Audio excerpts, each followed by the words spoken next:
Grandmama used to pray, oh Lord, please save them from the evil snares and all the dangers that entangle.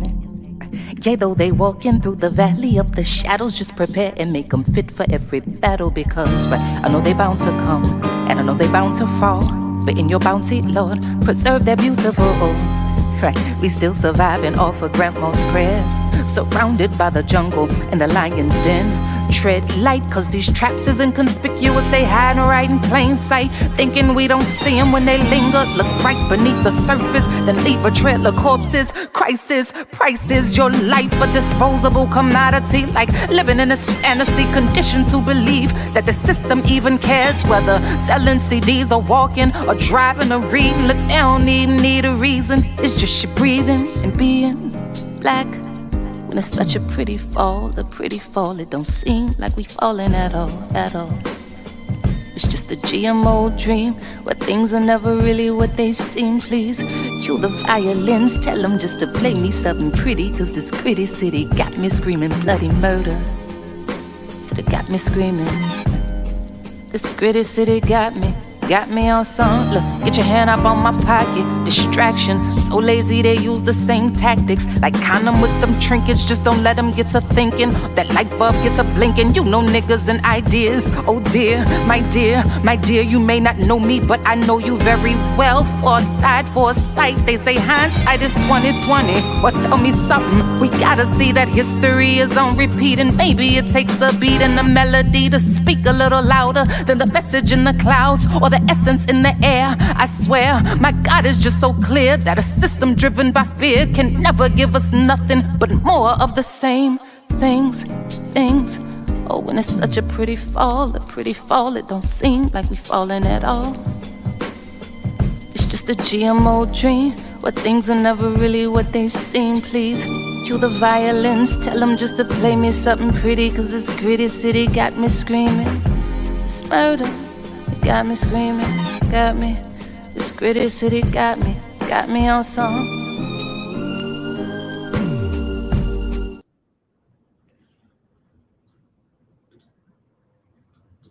What's happening? Good morning.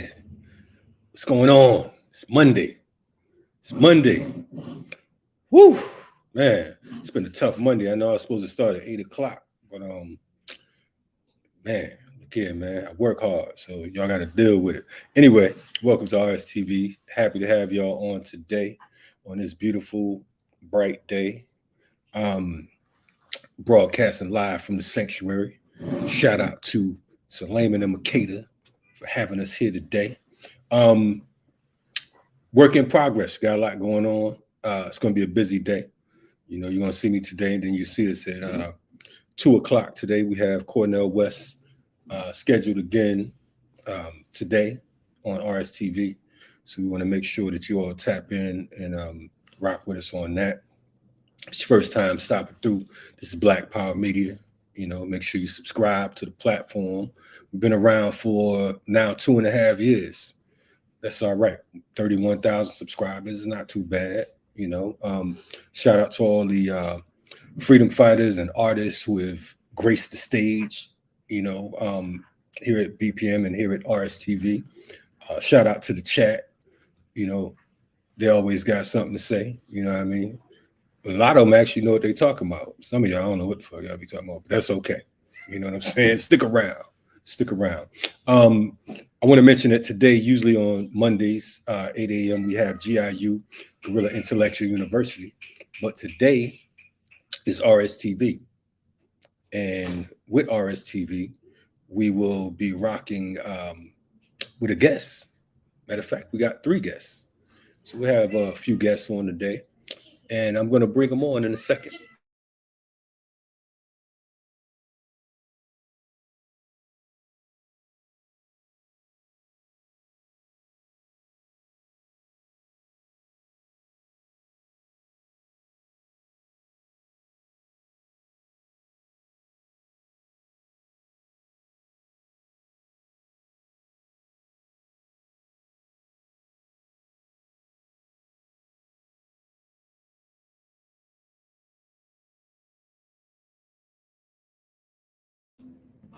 My apologies, little technical difficulties trying to control this joint. That's what happens when you are your producer. You know what I'm saying? Shout out to my producer who's clearly not here because I'm pressing buttons that ain't supposed to be pushed and all kinds of stuff. And I'm a little off today, but we're going to get back on. Anyway, without further ado, like I said, usually on Mondays we have GIU, Guerrilla Intellectual University, which is hosted by Dr. Jared Ball, Dr. Joy James, and myself. But today I'm riding solo. This is an RSTV episode. So a guest on today, we wanted to invite some folks on. A lot of times we hear folks talking about the new generation, so on and so forth. You hear folks talking about what the movement is, so on and so forth, and and fantasizing and all this good stuff about what life is. So today I wanted to invite some family members of some of my OGs, who've inspired me. One being one of my favorite generals, who is now presides from the ancestor realm, Fulani Sunni Ali, and also her husband, our good brother Bilal Sunni Ali, who we've seen on this platform numerous times putting in work. I want to invite their children on, their seeds, the seeds of revolution. And they actually happen to have a show on BPM as well. It's called, what are y'all show called? I'm tripping this morning. Their show is Daughters of the Whirlwind. And I'm gonna stop talking so damn much, just bring them up here because I'm bugging right now. Anyway, welcome to RSTV, Black Power Media. We have in the building today Aisha, Dr. Santiwa Sunni Ali, and Princess Medaya. How y'all doing this morning? Great. How you doing? Hey, I'm doing great. Man, listen, I know y'all like what the hell's going on with this guy today, man. It was a rough night. I'm gonna keep it real to the whole audience out there. I had some neem yesterday night, and I don't know if y'all know what neem do, but you can look it up. So I'm a little bit, I'm extra, and so it's been a long night. But anyway, we here today. Y'all feeling all right? Y'all looking great this morning, looking like y'all ready to run like 2 miles or so, or 10 miles. What's good? What's happening with y'all? Ready to get this week going? Yes. Yes, it's Monday. Okay. Yes. Now I know this is against y'all religion and everything y'all stand for to be up 8 o'clock in the morning on screen. I don't think. What? I don't think that's I'll be up at 5 a.m. Yeah, we're up already. Okay. Yeah. Okay. I have 2 children, 5 and under, so I'm always up at this time. You be up before the sun come up. Exactly. Thank you. But you ain't on screen that early though, right? Y'all don't be doing all that. Yeah. No. Not doing interviews and stuff. Not doing interviews. It feels kind of weird interviewing y'all because I've been knowing your families for over 2 decades. One of your brothers was my roommate, and y'all know him better than me, so you can imagine how the hell that must have been. You know what I'm saying? So, his ass be up super early. Yeah. Oh yeah. We ain't gonna go into his stories just yet, but yeah, shout out to my brother Commander Shakur. You know what I mean? My old roommate, my old running mate. One of the founding members of FTP, and so many other things. So glad to have you on board. So like I said, it's kind of weird, but it's all good. For folks who don't know, if you don't mind sharing a little information about yourselves, and then we're gonna get into your families and whatnot. And we're gonna be in and out. We stick in the movie. You already told me y'all got like 10 minutes with me. I don't want no problems. You know what I mean? Yeah. So whoever want to start, just give us a little background on who you are, and we do a round table real quick. Go ahead, Doctor. Go ahead, Doctor. Well, see, here we go with this. All right. So I'll begin. Thank you. First and foremost, I want to give thanks and praises to the Creator for all things and everything, for allowing us to even be here this morning. Even though we're all in separate places, it's always a great thing when I see my sisters smiling and vibrant. They always give me energy that I need to, keep it moving. So, thank you to the Creator, first and foremost. And for everybody listening, I am Princess Medaya Efuatu Yisrael. I am the middle sister of this group right here. It's a bunch of us sisters, but out of the three of us, I'm the middle sister. I am a mother, a wife, a daughter, obviously, a sister, a friend, and a freedom fighter, amongst other things. This is, if you tune into our podcast, you'll get to know more about who I am and who my sisters are. But I'm going to pass the baton over to the big sister almighty over here. Big sister almighty. What's up? Yes, as Ross Kofi likes to call me. Grand Rising, everyone. My name is Aisha T. Obafemi. I am the eldest sister, period. Yeah. And I am 56 years old. I am a seed of revolution, a daughter of the whirlwind. Many, many stories to share. Also would like to give thanks to the Creator and our ancestors who, continue to bless our path and ensure that we are able to do the work that we do. Mm-hmm. I do many things, so I'm not going to really talk about all of that here. We're just going to talk about, what we're here to talk about. Like my sister said, tune into our podcast. You'll learn more about us. And follow us, on social media. You can go to Daughters of the Whirlwind and you can actually see our individual pages and follow us. You will learn a lot to share, a lot of stories, growing up as the children of musical revolutionaries. And I know that might sound a little weird to some people, but you have to know the backstory to understand what that is or to understand what that is. So I'll let my baby sister, Dr. Asantewa. Before you go there, I want to point something out. Aisha, first time speaking to me in the last couple of decades was this year. Wow. You know what I'm saying? I just want everybody to know that, put it out there. I spoke. Yeah. She spoke at her. She be like a nod. Keep it moving. I get a nod. You know what I'm saying? So this is huge right now. I need y'all to know. I don't know you. You don't know me. Yeah. They think I'm playing. You know what I'm saying? Every time I see her, it's like it's the first time she ever saw me. So it's all good. Say why, what's good? Talk to Sounds me. about right, bro. Sounds about right. It's dead right. I ain't lying. Ain't a joke. Go ahead. No, I ain't no joke. Go ahead. Yeah, that's what I was gonna say. We believe you. We know exactly what you're talking about. Okay. Because we all have different parts of our family, different parts of our mother. And Aisha definitely carries on that general spirit, that seriousness. Yeah. Don't start none, won't be none. Without a doubt. So I'm Dr. Asante Wasuni Ali. I am the youngest in this sisterhood and the youngest period. Similar to, I'm the youngest period. No, you not. Don't do orchid. So when y'all tune in to the podcast, you will see youngest in America. We have lots of fun. Youngest in America. We have lots of fun. We have lots of laughter. A little bit about myself. I am a professor of Black Studies, also a theater practitioner, a filmmaker, a mother, a wife, a sister, a daughter, and very proud to be a part of this family, to be of the community that we're from, and to carry on the legacy, to do my best to carry on the legacies of our elders and our ancestors. And as my sister said, tune into the podcast, follow us on social media at Daughters of the Whirlwind. A fool, you didn't tell us that you were going to put Daughters of the Whirlwind under your name, because then we all would have added it.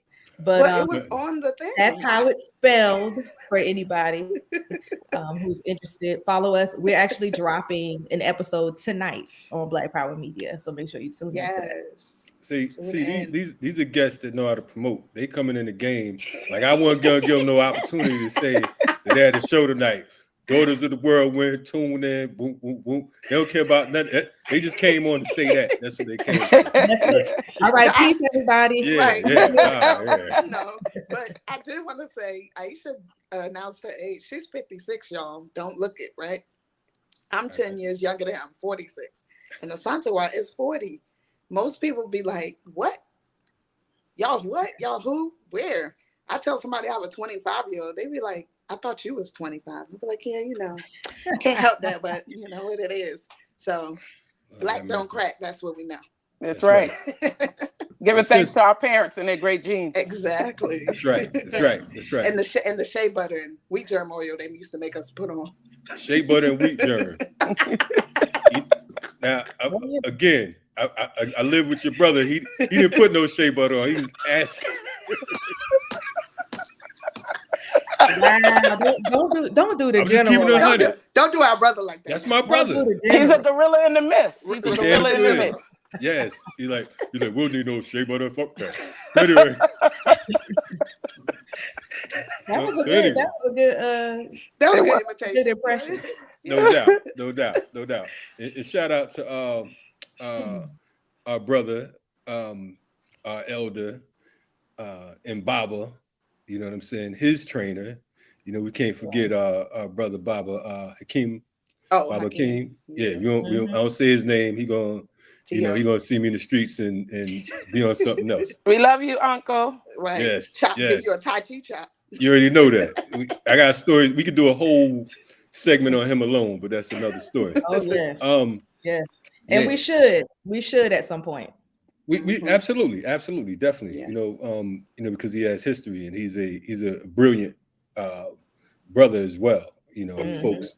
He's an example of brilliance in the community and folks underrating and underestimating because of the fact that we don't look a certain way. You know what I'm saying? We get caught up in the presentation over the actual product. You know what I'm saying? So, yeah, absolutely. Yeah. But anyway, we're gonna get down to business. You all come from a long line of freedom fighters. Of course, we lightweight mentioned your parents, but without those who came before them, your parents wouldn't exist. You know what I mean? I want to, if you all don't mind, tap into you have a lineage. So I would like to, if possible, share a little bit about the grands.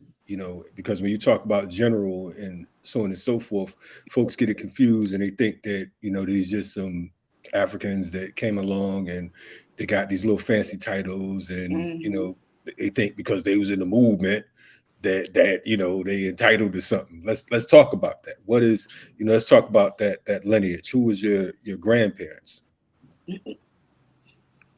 And I'm gonna have to assign people. So, Aisha, how about that? I was gonna start because I said I'm gonna see who's gonna start. So, our maternal grandparents are Geneva Bracy Boston and General Alajo Adegbalola.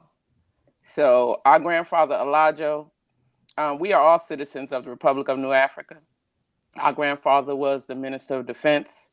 At one time, he served as the vice president, and he was also the trainer, and he led the security force and taught everyone, trained everyone, including us. So when you talk about getting up early, 8 o'clock wasn't early because we had to get up at 5 o'clock every day and go run your 5 miles and do your drills and everything, and then go to school. On your feet. On your feet, and drop and do your push-ups. Not get down and do your push-ups, drop. And do your push-ups. So this is who we come from. This is who taught us, who trained us, who taught us so many things about who we are, and who our people are, what we need to do for our people and fighting for our people. Our maternal grandmother, Geneva Bracy Boston, was blind. She became legally blind when she was 7 years old, moved from South Carolina up to New York when she was about 8 or 9, went to school to learn to read and write Braille. She raised our mother and our aunt, after her and my grandfather separated. She raised them alone. She used to catch the subway in New York City to and from work by herself with only her cane in hand. Had a beautiful, beautiful singing voice. It's where our mother gets her amazing voice from, and thus here we are with our voices.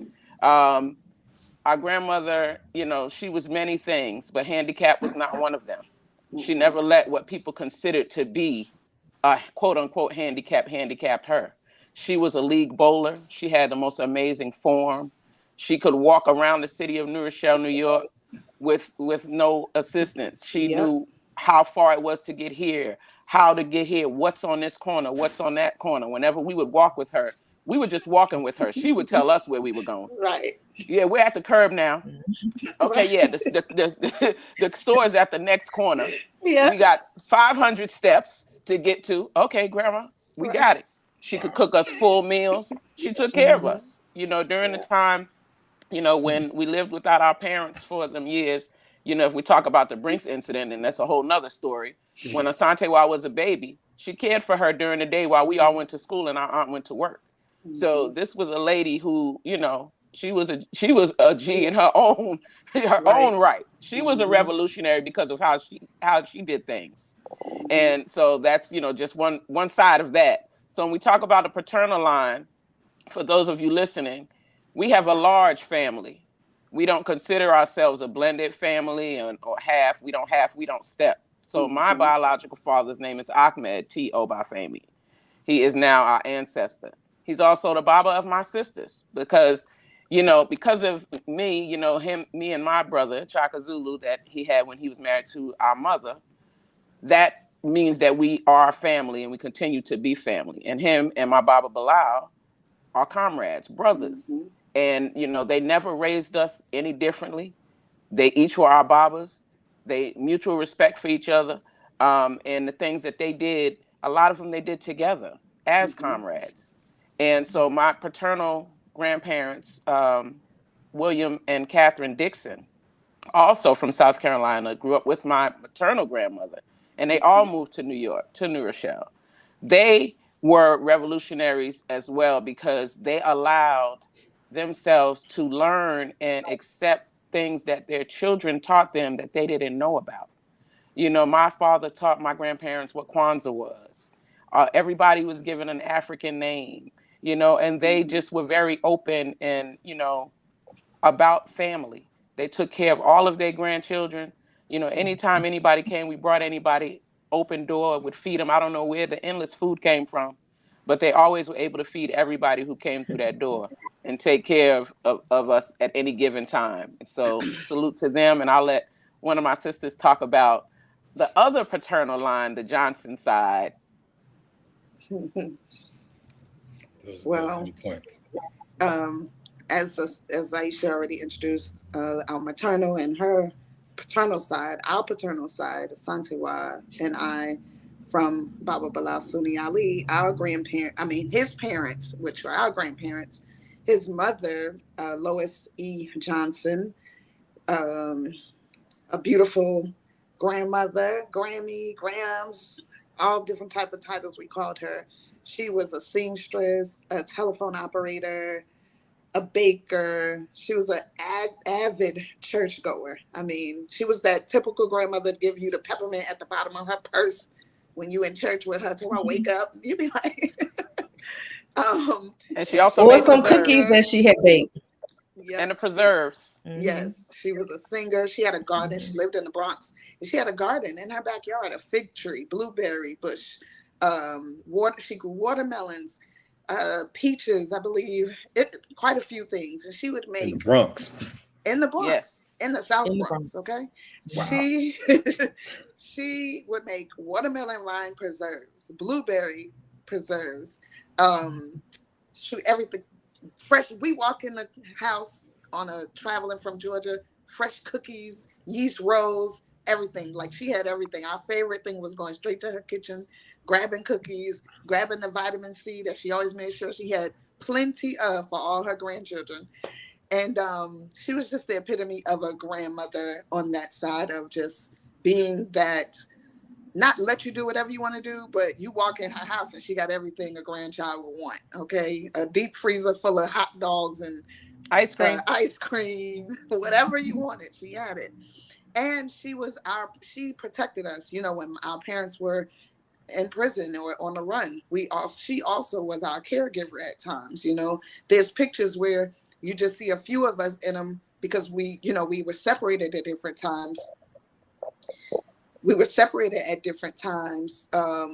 Living with her. So, different times we had different energies going on. But that's my grandmother.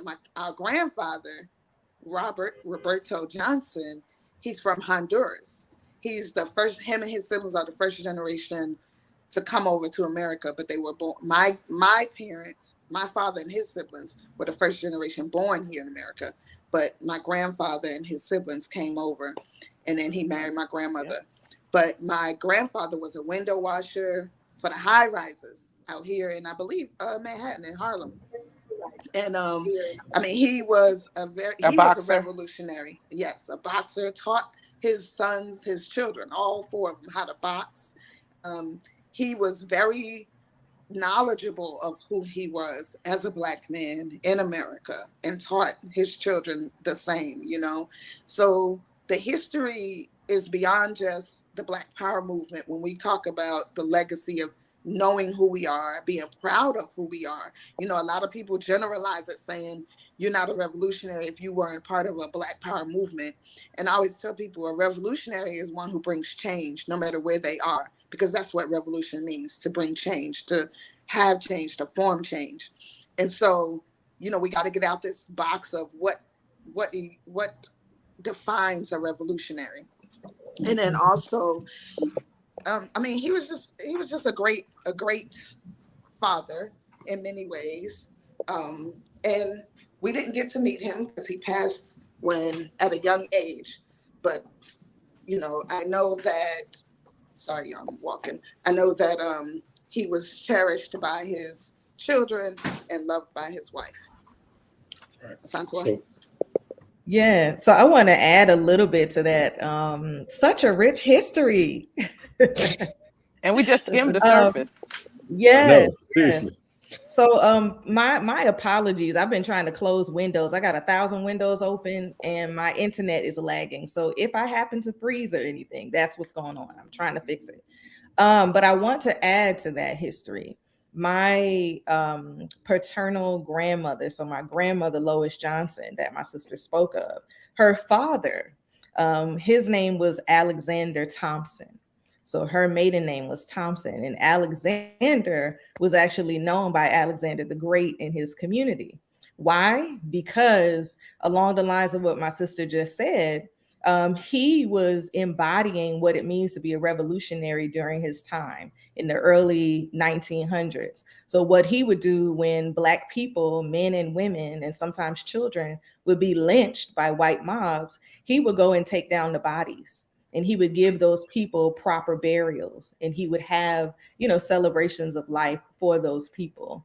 And so that's a part of our legacy, and that's a part of our history as well that I wanted to point out.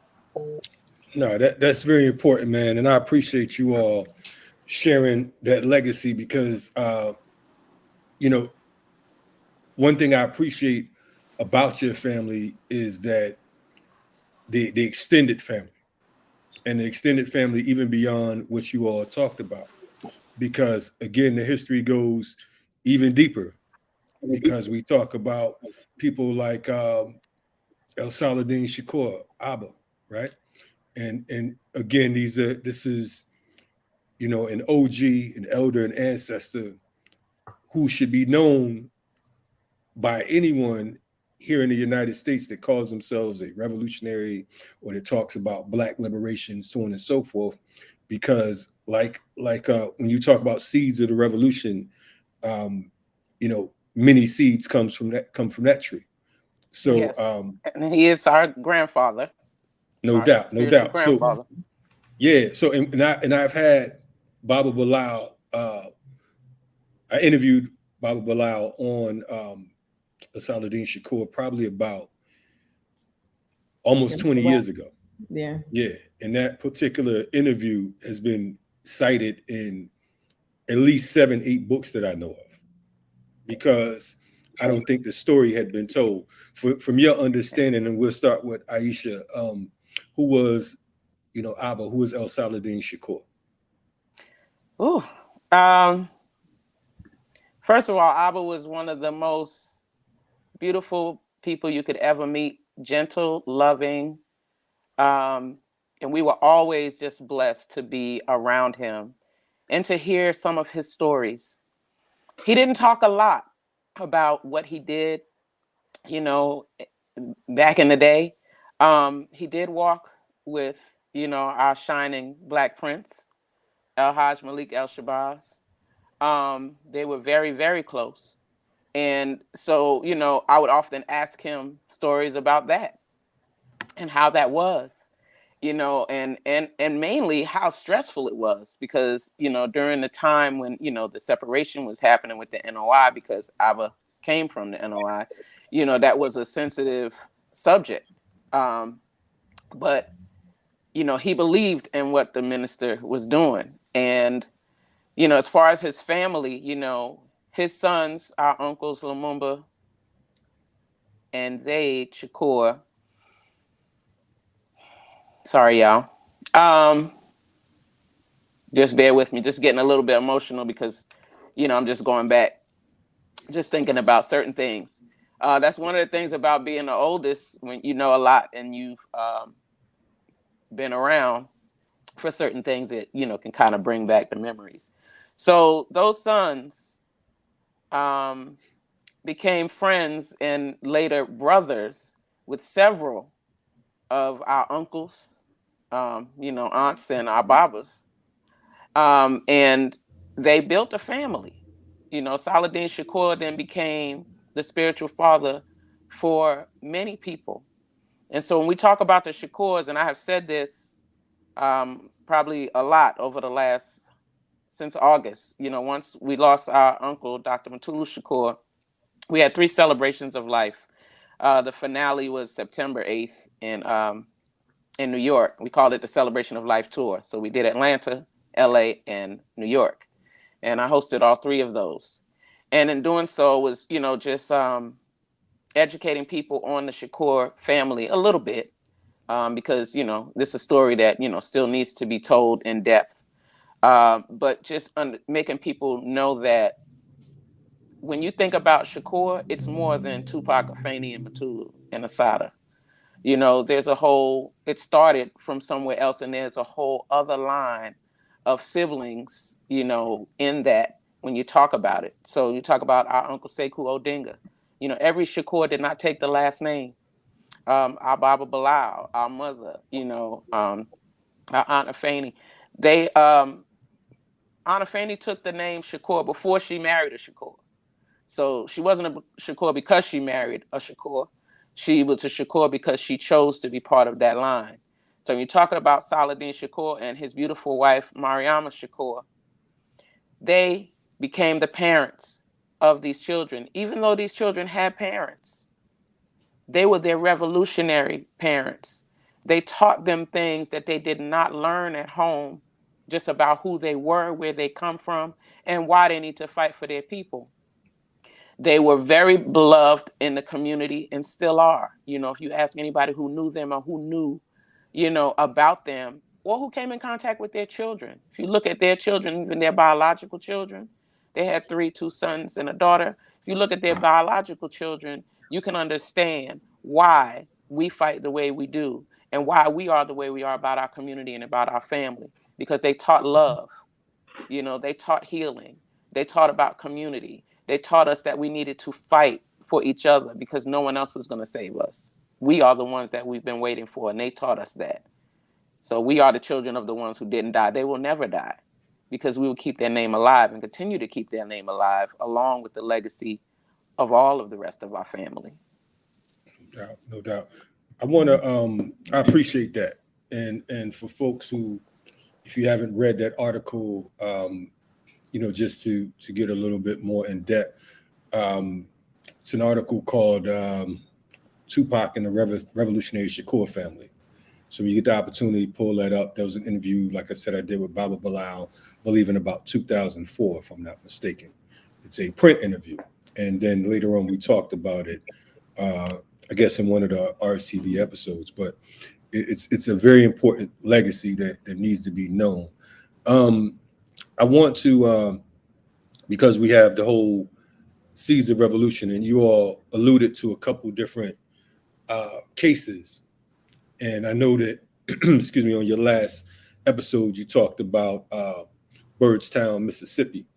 So if it would be all right, I want to kind of, because we're talking about Seeds of Revolution. So And I remember you all did a piece, and I think we aired it on BPM around growing up. Growing up targeted, right? I want to talk about that because I think that, again, you all gave us a foundation and a platform in regards to the family, right? Which was, the strength, the pillars. But then it wasn't all, preserves and fig trees. You know what I'm saying? Let's talk about, about that situation. Let's talk about Birdstown. Because I heard Aisha talking the other day, and I've heard the story several different times, and also read a thesis, I believe it was Jerry Gaines' daughter. Rondi. Yes, which was a powerful piece, which I'm hoping turns into a book or a film because I think it's necessary. But Aisha, if you don't mind, since you were the oldest at the time, give us an idea about that that situation in Mississippi, in Birdstown, Mississippi. Okay, so first correction is Birdtown. Birdtown. I keep saying Birdstown. It's okay. And then the second thing I want to say before Aisha starts to speak is that in addition to the article, we're gonna mark it. In addition to the article that Kalonji wrote, Aisha also authored a book. We're gonna talk about that. Yeah. About Tupac Amaru Shakur, where you can learn more about the Shakur legacy there too. But we'll talk about it later. I just wanted to make sure that folks knew. That's my sister, y'all. That's my sister. That's the marketing director right there. I don't care what y'all talk about. She's the executive producer. She's all the things. Yes. She's gonna be like, and also my sister makes green head wraps. So if anyone's interested. And earrings to go with it. No. So yes. So in 1981. Well, first of all, before that, let's just talk about the work that our parents did. Yes, please. And the fact that they were targeted from that time, from the time that they became conscious, from the time that they started, being vocal, and where people could see and hear them. So I said it earlier, we come from a family of musical revolutionaries. So now a little bit more background on why I said that and what that means.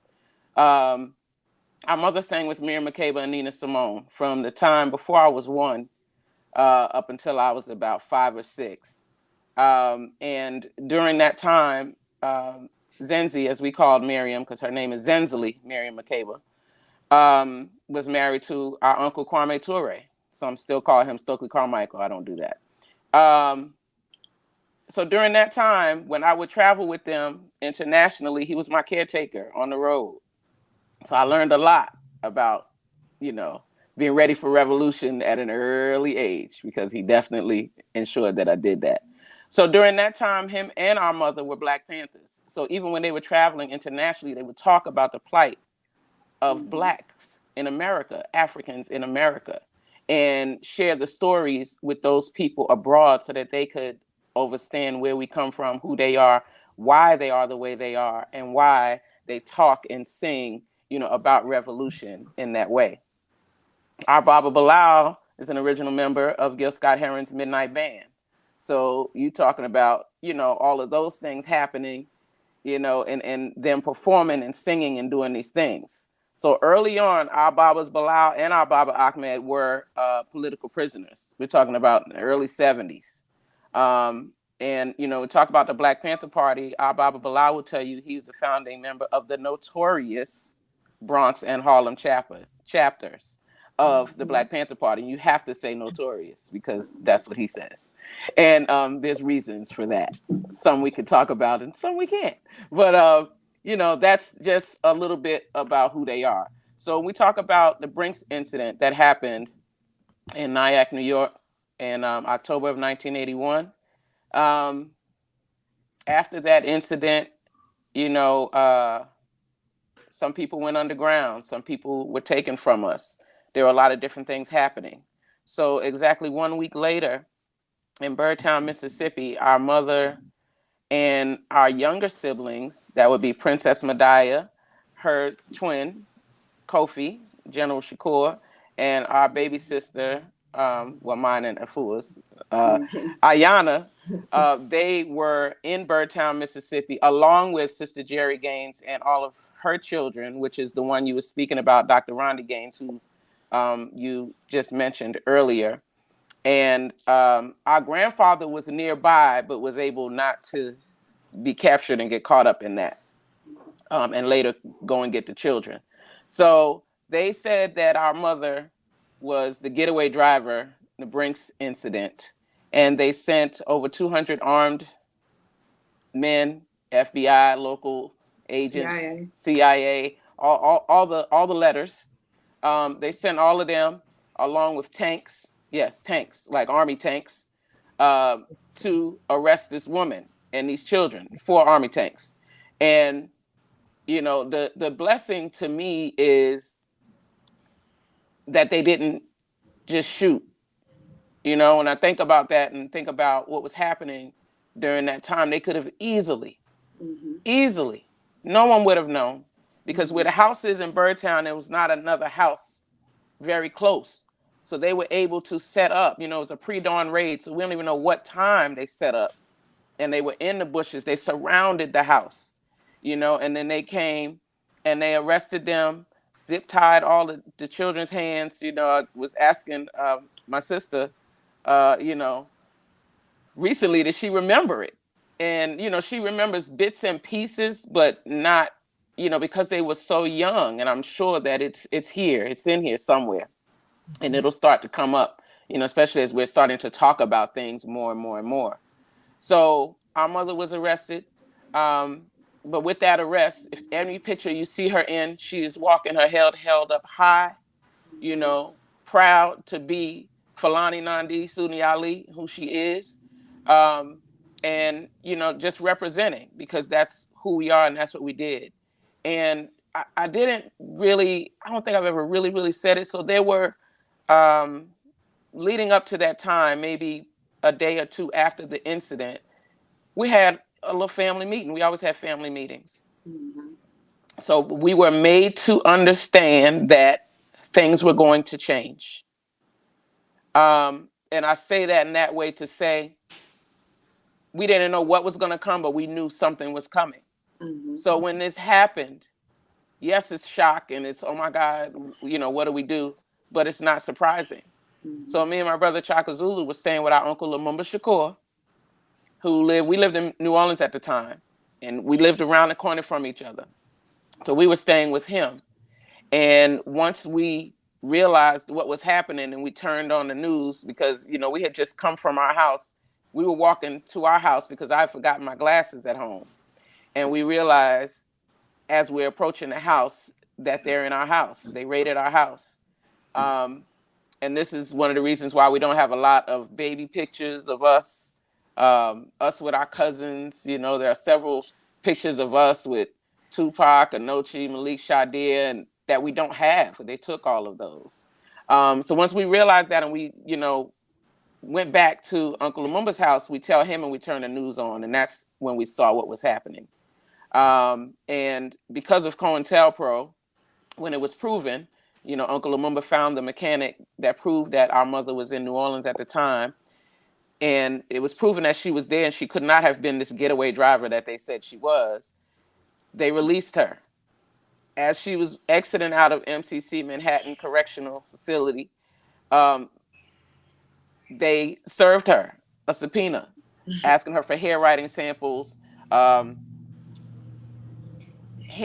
samples, handwriting samples, and I don't know how they termed it, but for her to talk about her comrades. Yeah. Yes. And just to give them information about them, period. Of course, she said no. So she went right on back, you know, and that was their way of trying to keep us down.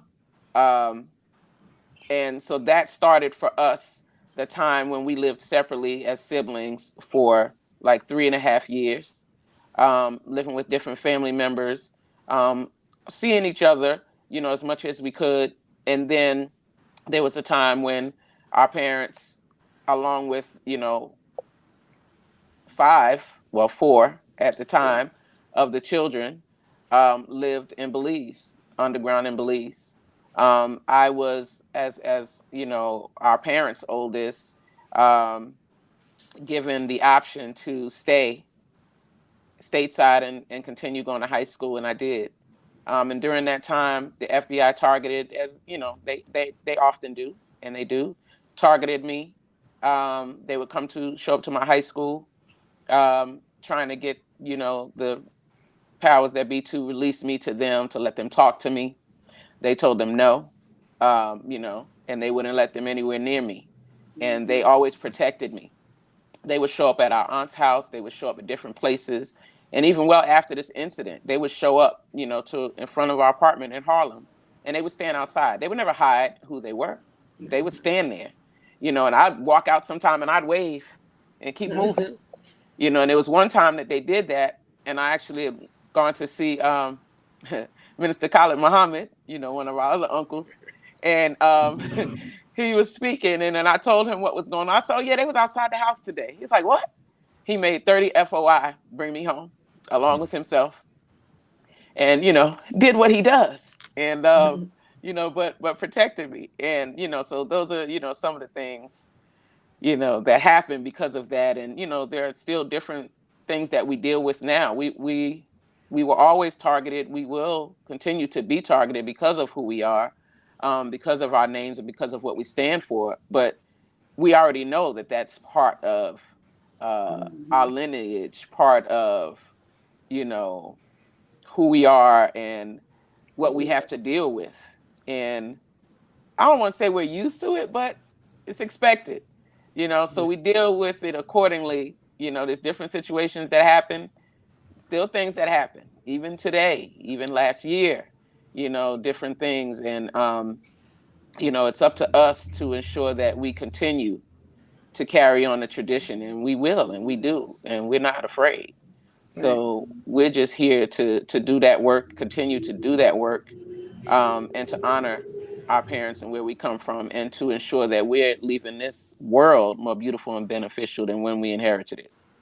No doubt. I wanna say, first off, definitely we appreciate, you know, just laying out the story. You know what I mean? It's just so many different, you know, we can only get in so much in the time that we have, in the time frame we have. One, I want to go back real quick because you talked about the musical family. Another tidbit was Aisha was a part of Black Watch with X Clan. Yes, you know what I mean? I was the national spokesperson for Black Watch. Okay, y'all heard it here first. And I was an executive for Scratch Me Productions, which was a production company. So I dealt with the record labels for all of the artists: Isis, Queen Mother Rage, YZ, everybody who came through that thing, and, you know, continued on in the music industry. And now I'm a vet of 33 years. No doubt, no doubt. And shout out to your brother. You mentioned Shaka Zulu a couple times, whatnot, and we, you know, we're supporting him as well. Yes. We've had Brother Jay and Paradise on the show about 1,000 times, so shout out to them as well. Shout out to your other cousin, Grand Poobah. Yes. You know what I'm saying? You know, who probably still owe me some money, but that's a whole nother story. He would say no. I know, you know, Bridgeport. But yeah, no doubt. But yeah, like you said, it's so much to unpack. We got about 10 minutes. I definitely want to touch on your book, because again, like I told y'all, I should just start talking to me about 7 months ago. I invited her to come on to talk about the book last year. She had her publicist contact me. It was not my. I had so much going on. No, I did not. He's so silly. He is so silly, y'all. So I have a book. So in 2021 was the 25th anniversary of Pac's death and the 50th birthday, his 50th birthday. So I had wanted to do something to honor that, and asking the question, you know, out loud to the universe. I think it was Pac who put it in my head to write a book. And I was like, write a book. Okay. And I had been talking about writing anyway. So I decided to write a book, but not just write a book, invite people who knew him and those who didn't, but who were impacted by who he was and is, to share stories. And that's how the book A Light on a Hill came to be. So A Light on a Hill, when I thought about how to title the book, I was talking to my brother, Chaka Zulu, again, and I asked him what he thought of, different titles. And I said that I wanted to tie it back to the way we grew up, things that we were taught. So we went to the New African Creed. And there's a part in the New African Creed that says, I am a light. Wait. Woo, it just lost me. And I know the creed back like the back of my hand. It's gonna come to me. But a light on a hill comes from that, and it's basically being a true representative of what we are building. Mm-hmm. And that's who Pac was. He was and is a light on a hill because he was out there by himself. You know, when you're talking about Black nationalism, revolution, you listen to any of these songs when he was giving the names of the political prisoners and, talking about who they are and why we need to fight, talking about being trapped, talking about two of America's most wanted, those things. So in doing this book, all the proceeds go to the Tupac Amaru Shakur Foundation, which myself and Dr. Asante were our board members of. And some of the collaborators, contributors to this book, Sway did the foreword. Our cousin Seth did the afterword. We have D Nice, Bun B, David Banner, Angie Martinez, Shanti Das, Dr. Asantewa, Princess Madaya, Baba Bilal, my brothers, Chaka Zulu, Jeff Dixon, Jay Dixon, our cousin Grand Pooba, Big Crit.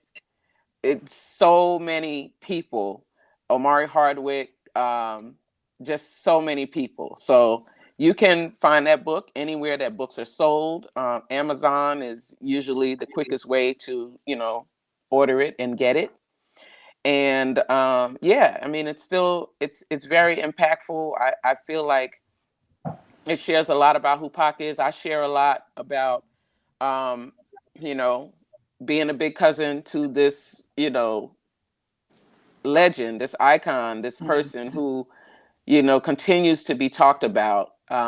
This person who was a young man, he was 25 when he died. And we like to remind folks of is that, when you talk about him, when you judge and you say different things, what were you doing at 21, 22, that people didn't know about, as a young person, period.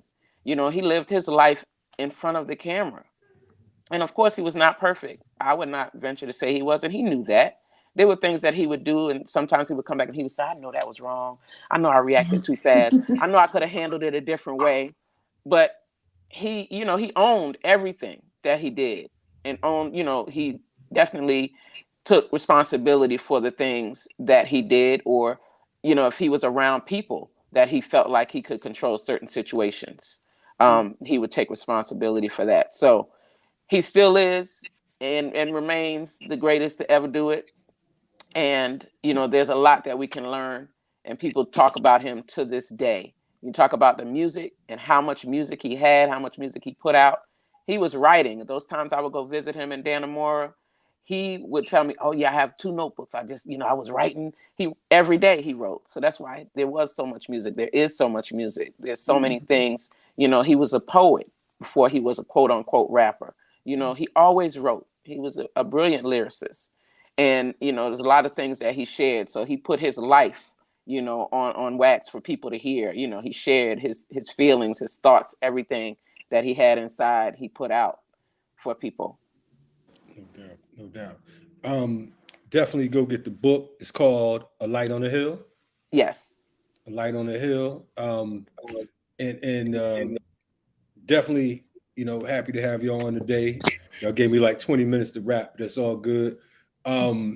Also, want to point out that Sekou Odinga is ill right now. I know there's a fundraiser for him, and we will definitely, provide you all with a link. Look for that on the morning show.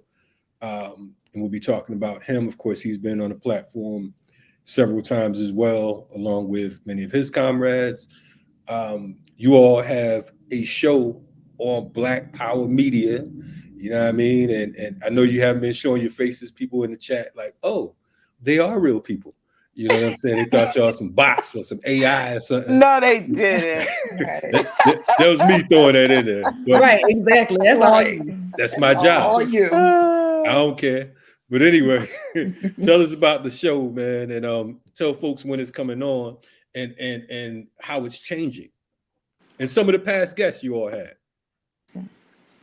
Yeah. Well, before we start with the show, I do want to just give a brief update on our Uncle Baba Sekou Odinga.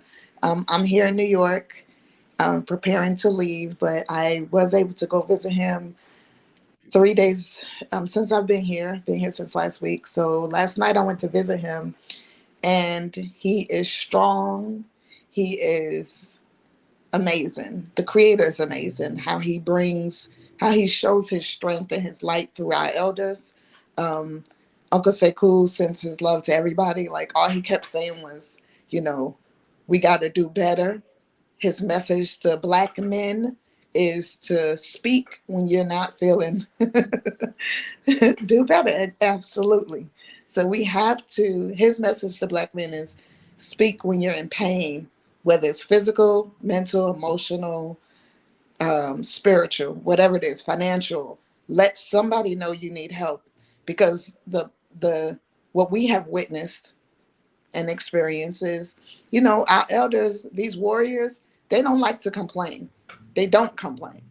You don't know they hurt till they hurt.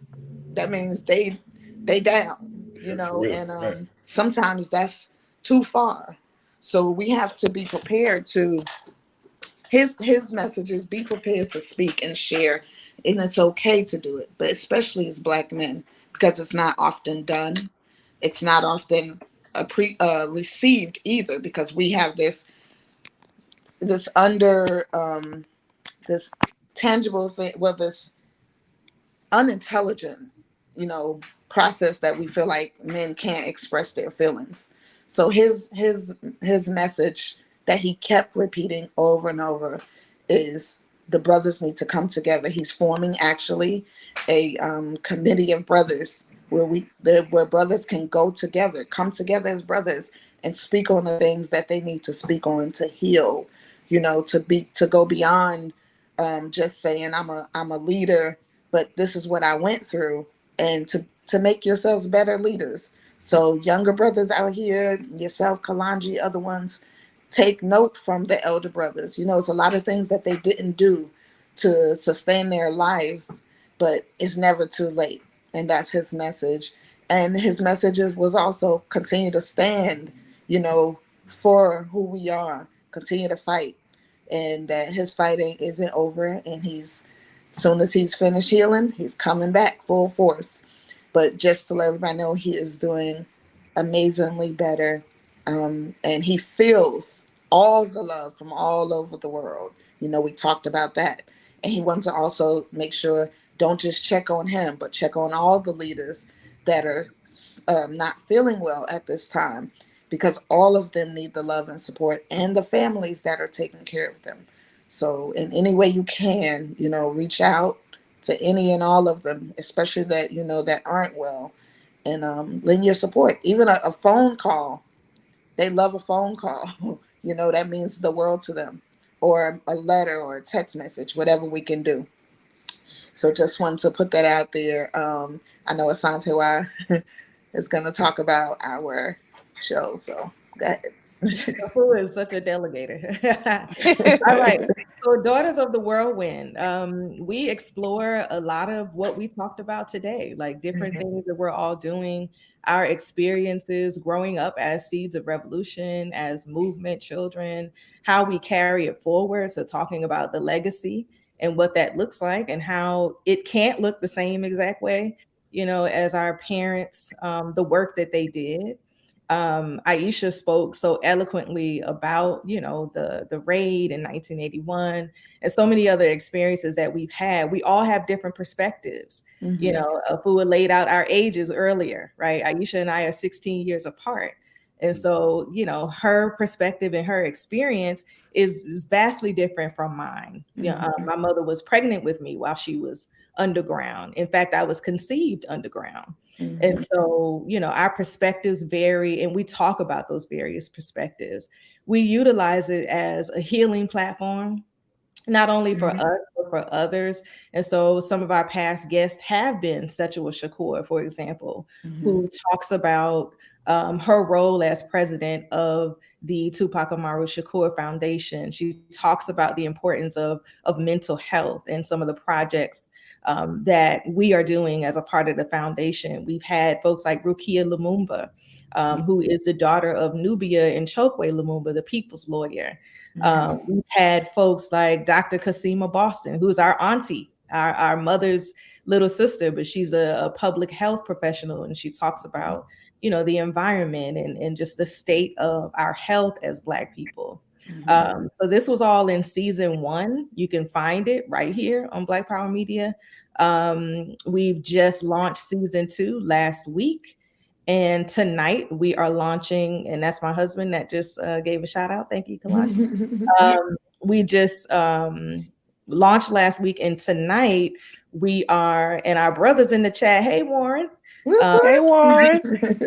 Showing our video version of the episode. So if anybody is interested, I have been looking at the chat. Some folks will say it's good to see our faces. You will see more of that season 2. Yes. We don't want to make any promises, but we will do our best to have our faces shown and show the video versions of our podcast throughout season 2. So really look out. We look forward to continuing telling our stories. I will say that one of the things that we're working on is doing a reading of a play that I wrote entitled Our Liberated Justice. So there's 2 versions of that play. So I just talked about perspective, right? And so there's a version that is a full-length play, and then there's a one-woman show called A Political Prisoner in My Mother's Womb.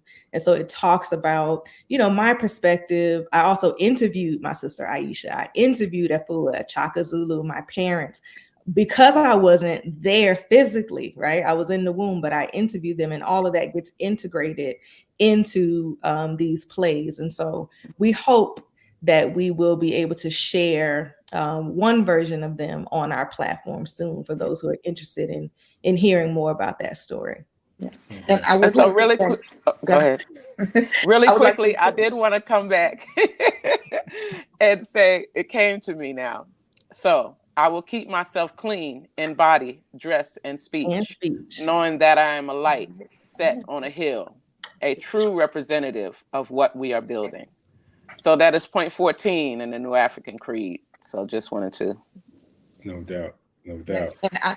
And I wanted to just a follow up on our podcast. So I definitely want to give a shout out to our engineer extraordinaire, because we record our podcast at WRFG.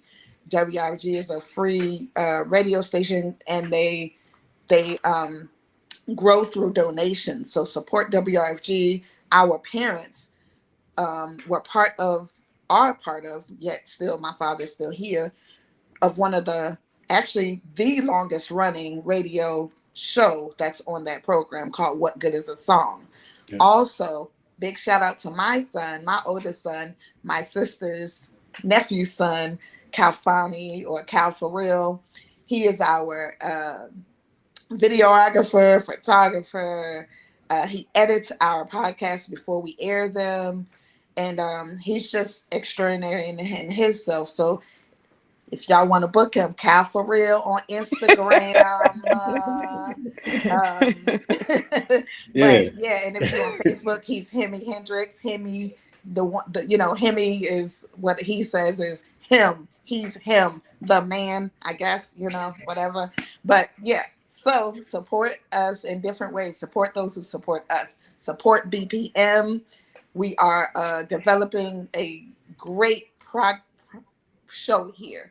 Black Power Media has been in support of so many different projects for our people, for independent, programs, and just people who want to just get the information out there. So we have to support the programs that support us. And that's really, yeah, I just wanted to add all that. And then we do want to give a shout out to Kalonji. Yeah. And I want to say this. The riot starter. Exactly. It's not riot. that I didn't talk to you. I just needed to, She just you know, I you know, vetting me out, right? Her vetting period Always. is at least about 25 years. Yeah, at least. I plugged in at 20, so I must have did all right. You know what I'm saying? Yeah. Yeah. I think, you know, every now and then we be like, Kalonji, and then she be like, who? Oh, Yeah, yeah. Oh, Every time I say it, she give me we had the to drop your name a few times. Yeah, I know. I had to too. Like, who is this? Kalonji who? Give me the Ia Fulani face. all day. But the thing is, the crazy thing about it, Ia Fulani took me in like first several months. I was good. You know what I'm saying? You know, with you, it's like, Lord have mercy. Like, I'm like, hold up. When elders get older, you know, they get a little softer. Oh, that's what it is? Yeah. She got So we had to come in and check. Okay. Got to do the double check. Stand in the background. But she had to keep you close because she knew you were close with Kofi. That's what that was. Oh, that's what it was? Yeah. Oh, man. Strategy. Yeah, thanks. We all play different roles, you know? Yeah. We had a family meeting about it. Yeah. Listen, Taywa, I do believe you. Yeah, like what Taywa said. I wanted to actually talk about that because we always have family meetings. We have family meetings prior to doing something, and we have family meetings after to debrief. Yeah. It's very important. It's very important. And my sisters and I do it now. We record, we meet before our recording, and we meet after our recording. We meet before we go on interviews, and we meet after because it's important for us to kind of debrief and it's important for any organization, any type of thing you do, even if you have to debrief with yourself. For any unit. Meet with yourself, debrief with yourself, because you got to remember what you talked about, what points you may have forgotten to bring up. And then also just to reflect and become better in what you're doing. That's, you know, the reason why we are able to do certain things that we're able to do is because, as Aisha and Taywa pointed out, we had family meetings. Very important. I do it now with my children. And as Aisha said, we had family meetings prior to our parents going on a run. They sat us down and would tell us, this is what has to be done. They didn't tell us everything because we were children, but they told us the important things, the pertinent things, so that we could survive what they were about to take us through or carry us through, however, you know, people want to perceive it. You know, we had to live through that, so they had to prepare us. And in that preparation, we had those meetings. And when we got to where we had to get to, we had the meetings of, okay, this is where we are, and this is how we have to move forward in this space that we're in right now, as in being on the run in Belize, how we have to operate, who we have to be in this process. You know, we had to be in disguise for certain times. It was what it was. So, you know, I'm you know, it's funny just sitting here, just seeing the different traits that you all have inherited, you know, from the parents, and even you, for Madaya. I know, you know, I'm sorry, we go back. You know what I'm saying? So it ain't, you know, I ain't calling you Cassius Clay or nothing. You know what I'm saying? She knows it's love. But He's still a fool. Okay, good. I'm just making Madaya sure. Okay, good. You know how we do. You change our names and I be forgetting. But anyway, the traits though, even, you know, with you living on the land and whatnot, I definitely want to have you come back and talk about that, because I think that, you know, that's something that clearly that came from, you know, the upbringing, you know what I mean? And to have the audacity to actually live it out, you know, that's a whole nother level. You know what I'm saying? Because I know, like, our good sister, and shout out to Ayana with her crazy ass. Don't do that. With her she gonna come for you now. Beautiful, brilliant black self. That's who she is. Yeah, that's what I meant to say. But I remember, side note, I remember I first took my shahada. I'm standing outside Imam Jamil's masjid, and all of a sudden Ayana rolls up. She leans over out the car. I'm standing with a whole bunch of elders, and she's like, "So you're a Muslim now? No more dope game." I'm like, Like, yeah. That's Ayana. That's Ayana. In front of everybody. I'm standing there trying to be serious. So it's really all of us. You don't know. You just don't know. We all. Well, you stopped talking when I came around. So it's like, everybody be laughing. As soon as I walk in. like this is bullshit. I done been to Changa house, everything. You talk to Chose, everybody. Everybody else cool.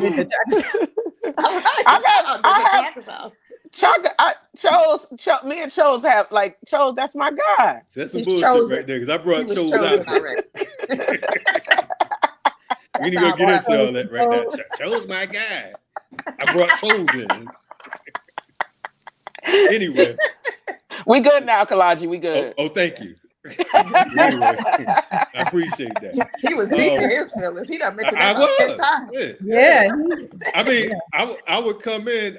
She had me feeling suspect. I walk in the house wherever. I'm unbuttoning my shirt. I know we might need to. I think so you want too. A family meeting? Yeah. We have a family meeting. Okay. All right. We'll call it. I feel like I need to be frisked or something. I'm sitting there like. In his no frisking. Yeah. No frisking. No frisking needed. Shit. Okay. Thank you. I want to end this definitely. Tewa, her play was dope. I got to see it at Georgia State. Shout out to our brother Jay. You know what I'm saying, for his work on there. I think he played Baba Bilal. And he's moved on in his acting career as well. We're gonna end this segment with a song that Tewa is singing on. So if y'all bear with me, who's Tewa? Who's I'm sorry, Dr. Santiwa. Yeah. See, y'all people out in the streets don't call her Tewa now. Don't do that. Don't do that. You get embarrassed. I do want to give a shout out. Our auntie Joe Wakila Jones is watching. Hey, Auntie. Hey. Y'all got you. the whole Any other family that we haven't, we see y'all. We love and y'all. Everyone who is tuned in. Everyone who is tuned in and everyone on the chat. What time's the show tonight, though? 7 p.m. It's at 7 p.m. And I wanted to say that too, just in case anybody is not clear. We drop every other Monday. Tonight it's a special, and then we'll drop next Monday, but then we'll skip a Monday after that. So look for us every other Monday. And we also want to thank, we gave a shout out to Kalonji, but we want to thank Black Power Media as a platform for inviting us, embracing us with our program. So thank you. And also because Medaya did say shout out to our engineer, but she didn't say his name, Brother Wanique. Oh, I did. Right. Oh yeah. Well, you don't have to say Wanique on this platform. Right. We right now. But you do have to say it. We do have to say it because we didn't say it. Oh, okay. Shout out to Wanique. We do love Wanique. You know what I'm saying? Matter of fact, he's been a supporter, hardcore. Him and the whole WRFG. Definitely shout out to WRFG. What's Good is a Song. You know, Rise in Power to our other sister ancestor. One of the reasons why I'm here as well. Sister Courage, Mama and Jerry for you know. In fact, I told a story recently. And I appreciate y'all sticking around because y'all ain't get the text message. They said, well, how long is this show? That was Aisha. I need a hard out at 8:05. I'm like, we ain't starting at 8:30. But the first time I talked to Dr. Mutulu Shakur was actually on Mama and Jerry's show. He actually called in. That was when he was in Atlanta, Atlanta Federal. And he had called in and the thing about Mama and Jerry, she would always, whenever I walk into the station, it could be 20 people in there and they'll all be waiting in line to say something. And she'll see me and she'll move me to the front. She like, babe, bro, what you got to talk about? And everybody else looking at me, grilling me and everything, you know, but she would always, you know, I got that preferential treatment. But definitely Dr. Mutulu Shakur, the first time I ever heard his voice, because I've been writing him for over a decade at that time. He actually called into the station, and one of the things he said, he was like, you know, we were targeted for the work folks like Kalonji and FTP was doing. So when he said it, I'm sitting there like, what did he just say? Because he had his finger on the post of the street and he knew what time it was. Always. And I didn't even know he knew we existed. You understand what I'm saying? So I was like, you know, starstruck, like sitting there like, so they asked me something. Yeah, I'm like, I'm a yabba dabba do. You know what I'm saying? So I just got slow on it. But, you know, definitely, you know, shout out to RFG and all the work they've done. I'm gonna And play this song. I know we've said one more thing at least 10 times, but Yeah, I let's go. Okay. want to say we're Bilal's children. So Yeah. you Oh said it Lord. earlier. No, oh no. It's We ain't You gonna showing talk said it about that. earlier, some of the traits. And this is one. We got a lot to say. Bob Which will is be like, and why, furthermore, yes, right. And another thing. So make sure that you all listen to season 1. Kalonji just mentioned Sister Courage, Mama Njeri Algani. We have a full episode about her and her legacy, her life, her contributions to our movement, to our communities. We interview her daughter, which is Princess Madaya's bestie, Intianu Algani, who is representing the Abisa Collective, which is a scholarship that's in the name of Njeri Algani and carries forward her legacy, particularly with African freedom schools. So go back and listen to season 1. You know, season 2 is definitely popping off, but make sure you catch up on what we have done and the folks that we have discussed already. Yes. Okay, I really do have to go, y'all. But okay. y'all finish. We appreciate you, Aisha.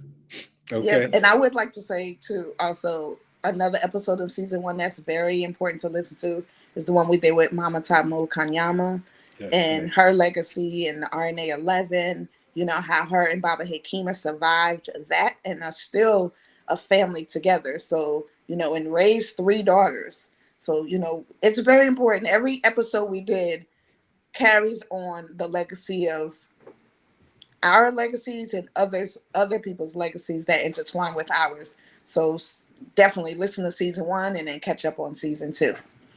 No doubt. And we've had Mama Tamu on RSTV as well. So definitely, get her book. I can't think of the name of it right now, but I know it's an address. It's the address. Yeah, I know it's 1148 Lewis Street. Look at that, boy. Look at Dr. Asante. See, that's why she's a doctor. Yeah. You know what I'm saying? Because she remembered the whole address. 1148 Lewis Street. Exactly. Professor.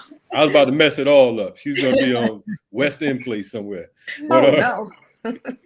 But definitely, we're going to play this piece right here. This is Ekendayo and Dr.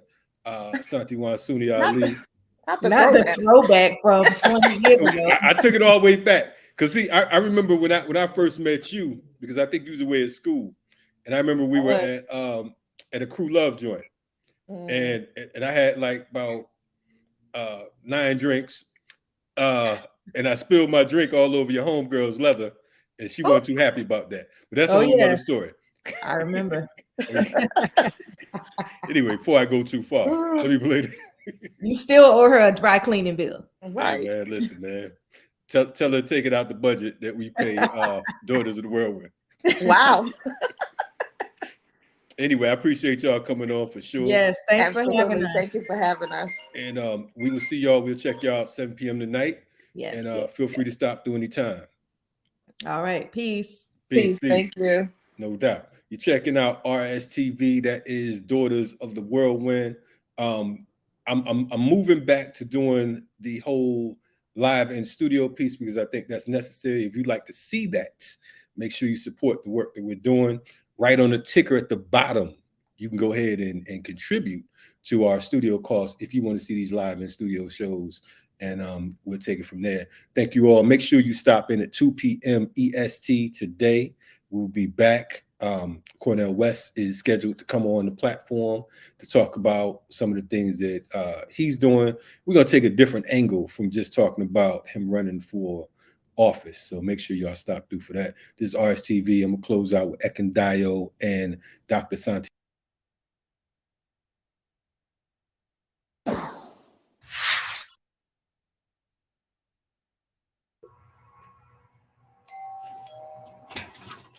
Yes, greetings, Abu Rabu Yabo Shishe.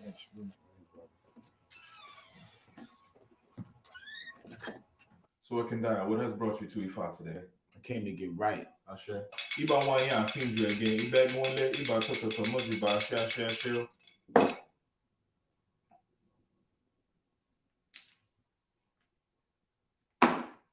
The Orisha will support your truth and honesty. Ashe.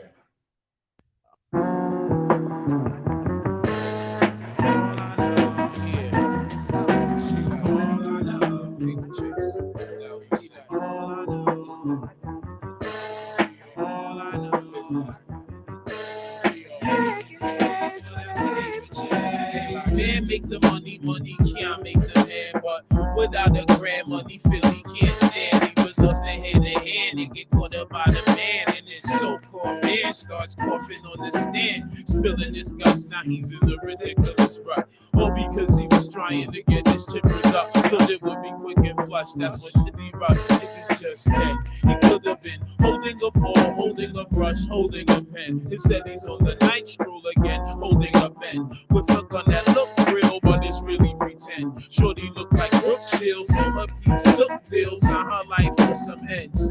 Drug addict while her teens outlook looking grim. No one looking out for her, out there for her looks. Now no one looks again.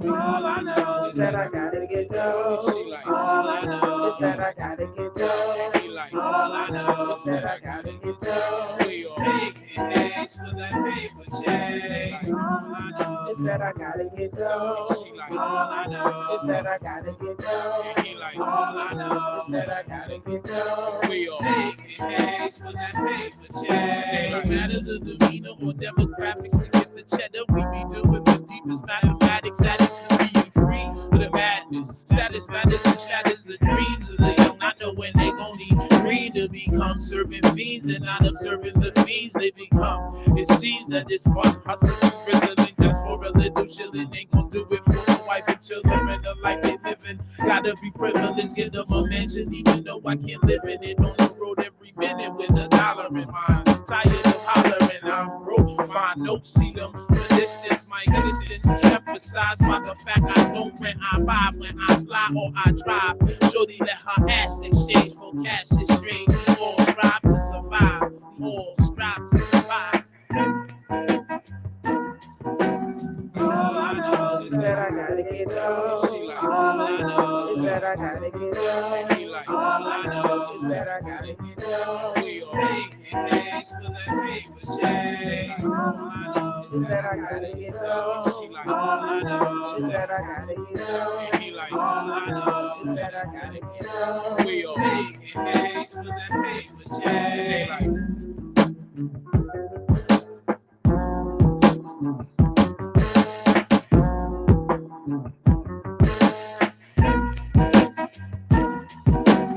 All I know is that I gotta get dough. All I know is that I gotta get dough. All I know is that I gotta get dough. Making heads for the paper check.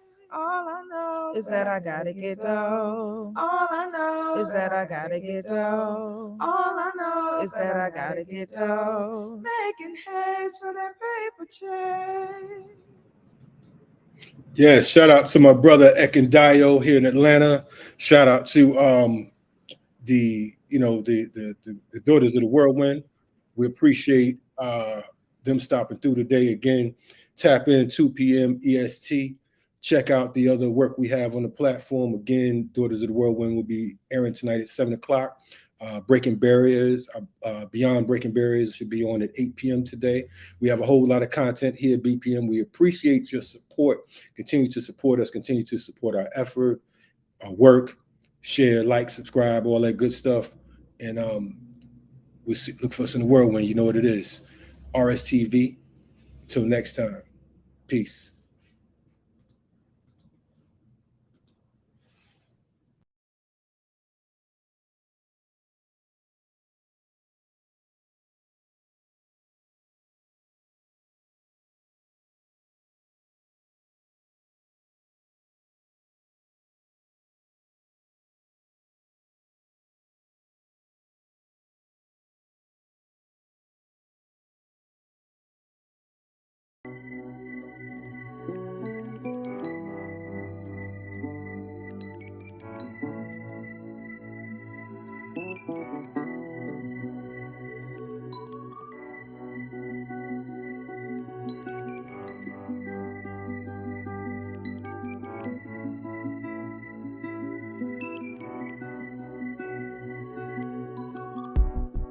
Sometimes the riot is a quiet one. Well, the battle is to love yourself and function in society where voices of reason are muted by anxiety, like gaining notoriety is selling your soul. So we tend to go no deeper than the shallow water level, trying to keep us overhead in the face of all the slurs and the stares. Mentally frozen, paralyzed by fear of failure and success. So we lock, stock, barrel, running while it's crumbling. All these towers and that babbling, but the baby's in the bath and the stash under the bed on my head, spinning from the circles and the puppets and the strings that they pull. Then we move. Reactionary warfare never produces when it's on the field. Feeble and foolish. What tools and what weapons are we using? We need some new ones. Real revolution. It's real solutions. Well, we've taken on the ways of the ones who conquer with their guns and religion and division. Got my inner me looking like my enemy. Real revolution. Well, my inner me, really a mirror for the galaxy.